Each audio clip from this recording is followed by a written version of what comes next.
All right, let's focus our attention now to basketball, of course. Talking about the Tigers. Cecilia, yes? Yeah, definitely. I mean, Looking good? when it started, you know when you lose your first game, you'll be like, what's going to come after that? Against But I Angola. love the way they were able to, they beat Angola in the semi-finals, the All-African Games. I was like, if they get to beat Angolans again, I think these ladies will just have something. So it was a blowout for them in that one. But winning this game against Guinea, I wasn't really surprised about the result because I knew it's going to be that, especially when you look at how Senegal actually took them 102 to 44. So I felt okay. Well, the Tigers definitely will have to do the same. 147, so it was huge. So you have someone coming off the bench to actually score as much as 19 points. Ogunjimi, she did that. Now, looking at the Group B fixtures for today, Nigeria and Senegal, that's the game I'm looking forward to. Now, if you check the statistics, the head-to-head record for Nigeria and Senegal, Nigeria has only beaten Senegal just 3 times. Senegal, remember, they've won this tournament 10 times. And for Nigeria, it's just 2 times. And the last time Nigeria won was in 2005. For Senegal, the last time was 2009. Angola, of course, the last 2 editions, they've won it. Now, Senegal and Nigeria, well, there's something that happened one time when Nigeria-Senegal, the game was 104 to 55. I just hope it doesn't happen. Now, this is what the standing is like. Angola, of course, top of it, followed by Nigeria, Senegal, Egypt, Algeria, and Guinea. So that's the way it is in Group B. For Nigeria, what do you think? Will they win a 3rd title, Mr. Tana? Yeah, I want to believe they can add to their titles already because 10 years has always been significant in our sports history. If the male counterpart did it, I think the last time they got to the final of the AfroBasket was probably 10 years before they won it for the first time eventually. And I think 10 years is a long time. We're a very good basketball nation, but of course we'll have to fight off the likes of fend off the likes of Senegal as well. Probably we may meet Angola again if we want to actually win it. But we've got to guess the likes of Sarah Ogoke, who've been very, very impressive within the national team and even out of it. She's played abroad, and I think we have the team to actually do it. We can't add this title to this. All right, let's talk about Falconets beating DR Congo at the Under-20 World Cup qualifier. Of course, well, we expected it. I expected them to win. Perhaps you might call it a slim victory, but they still got the job done. Definitely, we'll have to come back home and when you have 25,000 people actually cheering the fans, and of course you go there to win. I think I'll give them. It's something big. It's something big. So congratulations for women's football. Yes, winning 7,000. But all of a sudden, why it's massive? Why I will agree with you is that I think the game has improved. Yeah. But I mean, in time past, nobody would have even just look you wouldn't even know that it's just go to sleep because we'll ride over there. But now you have up to 25,000. That's what I'm saying. That's what I'm saying. In time past, we'll just look at that's nothing. But it shows that the women's game is actually going on the continent, and now you are seeing people coming out to watch. They want to see Nigeria play, And before we would have maybe probably beaten them 3-4 and all that. But we can see tight results. Tight results. Yeah. If we don't prepare very well here, they might come here and give us a shock. So no, on the 10th, no, they can't. Okay. Well, I'm saying they can't because. Come on now. We saw what happened at the All-African Games. I'm still hurt by that. I'm still hurt by that. It happened at the All-African. So let them keep struggling until we learn. That's it. Because if we keep saying they're winning, nobody will work. You see, our performance coming second at the All-African Games have actually drawn a lot away from most of these sports federations who did well there. Because we now look, okay, we did very well, we came second. If we probably we had competed in gymnastics, fencing and swimming, we would have won and all that. A lot of people. Nobody's talking about poor preparations. I mean, situations that shouldn't even have been. Imagine football winning gold, men and women. I think it would have been okay. We would have won the competition. They would have that's what everybody would have talked about. That is what most people, a lot of officials. For Nigeria Football Federation. I'll bring that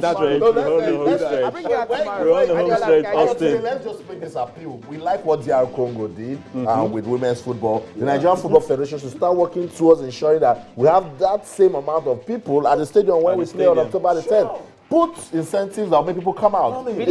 I know these days if you say you are trying to get open Nigeria, but it's about that. Let's start doing things that will make people see the interest to come out and support women's football. Yeah, I'm sure they'll do just If that. it takes a man a mile to get the job done, do it. as far as women's football is concerned, about as far as football is concerned, it takes women far more. Yeah. These are girls who pass through different, deprivations, different forms of challenges just to ensure that they play.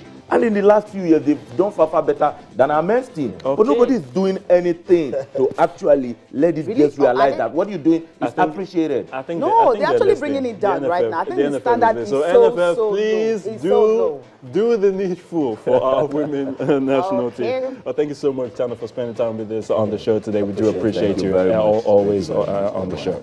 All right. All right, it's still sports this morning. The show will continue in a moment, but enjoy this from the German Bundesliga, and then we'll have more to talk about, looking at some of the major leagues, results and fixtures and all of that in the course of the show. Stay with us. We'll be right back.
All right, welcome back from the interesting scenes there that the German Bundesliga. Bayern Munich rampant as always. Robert Lewandowski proving his medal again in front of goal, getting the goals for Bayern. Of course, Dortmund, well, they're playing catch up again with Bayern Munich. 4 points now at the top of the table. So definitely they'll have to get their acts together as the season wears on. But we're still taking a look at other interesting leagues. Let's start off with the English Premier League. We have the results. Yes, 4-1.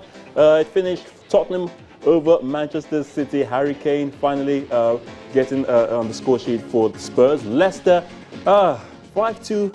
They lost to the Gunners. Arsenal, Alexis Sanchez with a hat-trick. Liverpool, 3-2 winners over Aston Villa. That saw the return of Daniel Sturridge scoring the brace. Man United, 3-0 winners over Sunderland. Southampton, 3-1 over Swansea. Stoke, 2-1 winners over Bournemouth. And West Ham, Norwich with a 2-2 draw. Chelsea had to come from the dead to draw at Newcastle United 2-2. A game that Jose Mourinho says, well, in the first half, it was like playing -1. There we have the table. Man United at the top at the moment, just 1 point over Manchester City at 16 and 15. West Ham at 13. Arsenal also at 13 points. Interesting one there for the English Premier League. Now the La Liga, Getafe 3-0 winners over Levante. Deportivo 3-0 winners over Espanyol. Sporting Gijón losing to Real Betis 2-1.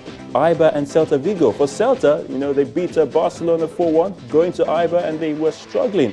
Iago Aspas had to come back and to save them in that one. Villarreal 1-0 winners over Atletico Madrid, which puts them at the top of the table right about now. Sevilla 3-2 winners over Rayo. Real Madrid 0-0 over Malaga. Carlos Kameni, the goalkeeper for Malaga, was all over Cristiano Ronaldo. He couldn't get a goal on that one. And of course, Barcelona. Barcelona 2-1 winners over Las Palmas. Luis Suarez, I was going to say Alexis Sanchez. Suarez getting a double in that one. So there you have it. Villarreal at the top, 16 points. Barca, 15 points. Real Madrid, well, 14 points for now. Who knows? It can still change later on. Celta Vigo on their heels, also on 14 points. There you have the Spanish La Liga results and, of course, the table as we speak.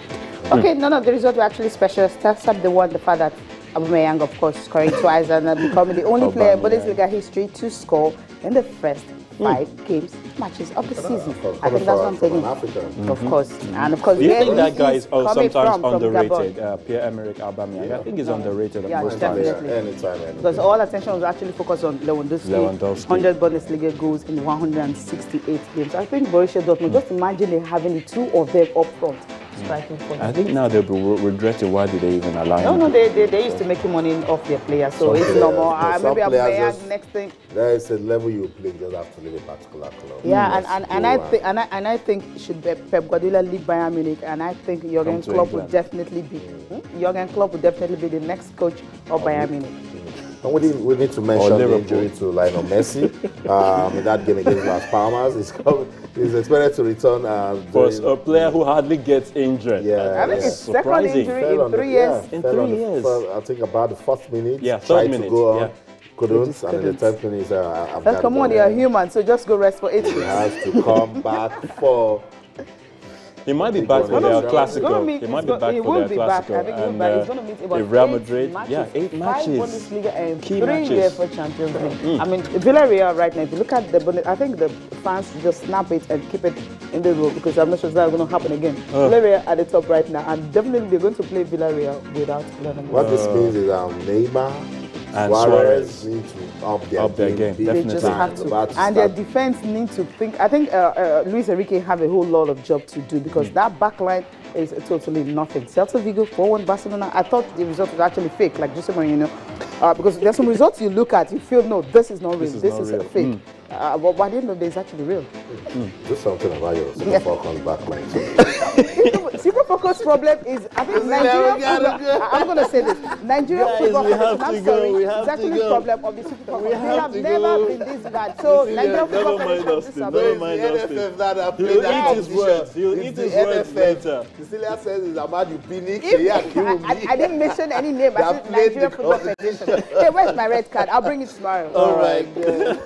It's been so much fun talking sports. We have to go. It's been a wonderful time with us. Of course, we'll do it again same time tomorrow. So remember to join us again on the show. It's your award-winning station, Channels Television. I'm yours truly, Ayotunde Balu, signing out. Thank you for watching. I'm Cecilia Omogbe. See you again tomorrow. Sporty regards to you out there wherever you are watching us. Remember, you can keep talking to us on Twitter. It's channels_sports, and on Facebook or Channel Life in Sports. I'm Austin Okonakma, wrapping up in everything you do. Remember to keep talking sports. Bye for now.